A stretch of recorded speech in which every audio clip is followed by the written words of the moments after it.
بسم اللہ الرحمن الرحیم۔ آج مسئلہ یہ بیان کیا جا رہا ہے کہ کیا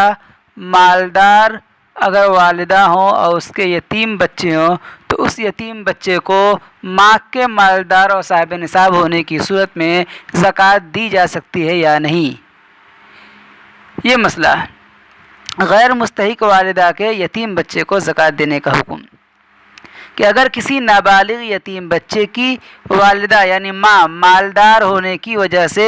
زکوٰۃ کی مستحق نہ ہو تو اس کے مستحق یتیم بچے کو زکوٰۃ دینا جائز ہے۔ کیونکہ نابالغ بچے کو زکوٰۃ دینا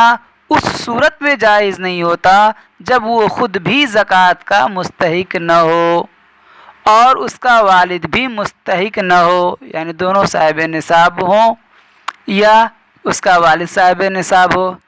کیونکہ والد کے صاحب نصاب ہونے کی وجہ سے نابالغ بچے کو بھی صاحب نصاب سمجھا جائے گا، اس لیے کہ نابالغ بچہ اپنے باپ کے تابع ہوتا ہے، جبکہ مذکورہ صورت میں تو والد یعنی باپ فوت ہو چکا ہے، اس کا انتقال ہو چکا ہے اور والدہ یعنی ماں کے مالدار ہونے کا اعتبار نہیں ہوتا، اس لیے ایسے مستحق بچے کو زکوٰۃ دینا جائز ہے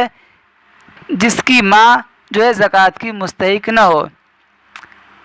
ایسی صورت اگر بچہ مال پر قبضہ نہ کر سکتا ہو تو اس کا ولی اس کی طرف سے قبضہ کر لے اور اسی یتیم بچے پر خرچ کرتا رہے۔